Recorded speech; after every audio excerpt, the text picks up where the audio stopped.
wa rahmatullahi wa barakatuh. Ligue des imams et prédicateurs du Sénégal benn ci association imam yu national yu Sénégal yi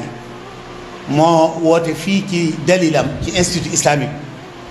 ngir yëkkati ay kàddu yum jëmee ci réew mi. kàddu yooyu nag lu jiitu mu ko yëkkati xam gi mu xam ne am na rôle ci réew mi en tant que ay imam yoo xam ne à chaque fois dara xew ci réew mi jullit yu bari dañuy séentu ci ñoom ñu wax ban taxawaay lañ war a taxaw. xam gi mu xam loolu taxoon na li xew ci réew mi te ay xët-xët te tiital ñu baree bari te ba léegi nii dara luy wane ne jàmm ci topp fesagul moo taxoon ñu ne nañ gëstu tomb bi ba am ci lu leer luñ mën a wax jullit yi lan moo ci suñu xalaat. ci loolu lañ dajee ak ay kàngam yu màgg ci wàllu yoon bañ jógee ci daje ba ak ñoom la ñu gis ne jot na ñu wax kàddu yi may bëgg wax kàddu yi ba ci njëkk mooy méttitlu li xew ba léegi te mooy ay bakkan yu rot di ko méttitlu di ñaan borom bi tabaaraka wa taala mu gëj fi mu takk fi ñaan ñi faatu yàlla yërëm leen ñi faatu leen yàlla may leen xolu muñ te wuutal leen ñu gën ñi dem ci ñoom. waaye ñu gis ne problème bi àgg na foo xam ne kenn dong moo ci mën a wax lu sotti mooy ki yàlla dogal mu jiite réew mi muy président Macky Sall. ñu ne moom dañ koy ñaan mu utiliser lépp lu mu yor ci jumtukaay te xeet wi jox ko ba fexe jàmm ji nekkoon Sénégal continuer di fi wéy fexe ba xët-xët ji takk fexe ba ñu tegu ci yoon woo xam ne danañu yóbbu ci ay élection yu leer naññ élection yu yiw yoo xam ne buñ ca jógee ku sénégalais ni yow la dana fekk muy moom. kon nag loolu dañ koy ñaan te jàpp nañ ne loolu lii tax mu man ko mooy mu toxal élection yi kon ñu ngi koy ñaan mu toxal élection yi yóbbu ko ci beneen date boo xam ne dana may moom ak ñi mu sëqal politique bi ñu toog ci taabal wax. il faut ñu wax il faut nit ñi wax joo xam ne dana jur déggoo goo xam ne buñ ca jógetee bii yoon bu ñu duggee ci ay élection danañ ci dugg ak jàmm génn ci ak jàmm ku ñu fal ñu xam ne yow mii la Sénégal fal loolu njiitu réew mi mën na ko ñu ngi ko koy ñaan na ko def su boobaa nag suñu déggalee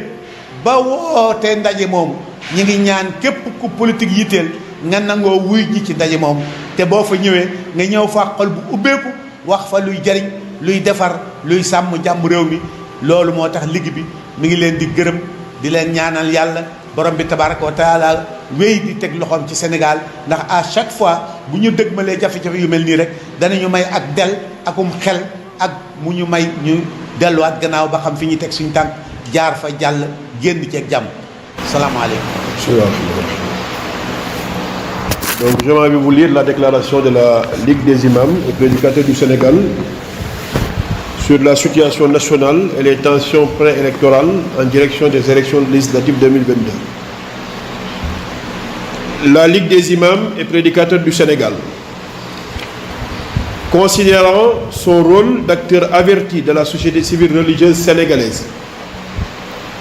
consciente des enjeux du moment qui ne laissent personne indifférente, consciente des risques que la situation politico-sociale préélectorale fait planer sur la stabilité de notre pays, ayant eu recours à des spécialistes de haut rang du droit constitutionnel sénégalais pour une meilleure analyse de la situation et l'esquisse d'issue heureuse face au climat de tension qui règne dans le pays, consciente des répercussions désastreuses que les positions des uns et des autres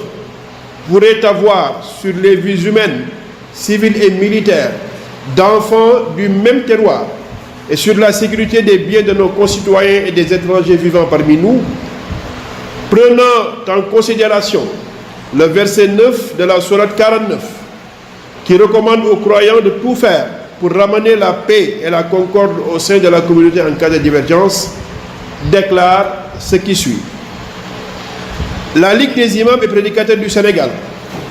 déplore le nombre de victimes en vies humaines et dégâts matériels occasionnés lors des rassemblements et réunions politiques dans cette période préélectorale et avant. prie Allah subhanahu wa ta'ala d'accueillir les morts au paradis et qu'il inspire à leur famille la patience. Demande au chef de l'État, clé de voûte des institutions, d'user de toutes ses prérogatives constitutionnelles pour que règne la paix et la stabilité dans le pays et pour la sauvegarde de l'intégrité physique et des biens de nos concitoyens civils et militaires. Car il est de son devoir d'inscrire le pays dans un climat électoral serein, garant d'un processus transparent à tous les niveaux et étapes, afin d'éviter à notre cher Sénégal des lendemains post-électoraux sombres et incertains. Elle lui recommande de poser des actes forts allant dans le sens de la désescalade et de l'apaisement, et requiert de sa part le report des élections législatives dans le respect de la légalité constitutionnelle et la réouverture urgente du dialogue politique de manière inclusive pour que des décisions d'un commun accord soient prises sur les questions majeures du processus électoral qui, si elles ne sont pas tranchées de manière consensuelle, peuvent entacher le processus, ternir notre démocratie et justifier des comportements aux conséquences désastreuses pour notre pays. La Ligue demande à toutes les parties prenantes aux élections, au nom de la paix et de la cohésion sociale, de répondre à l'appel au dialogue pour l'intérêt supérieur de la nation. La Ligue prie Allah subhanahu wa ta'ala de veiller sur le Sénégal, de préserver sa paix et sa stabilité, ainsi que sur l'ensemble des pays de la Oumma et de l'humanité toute entière. Fête à Dakar, le 23 juin 2022, la Ligue des imams et prédicateurs du Sénégal, le bureau national. Assalamu alaikum wa rahmatullahi wa barakatuh.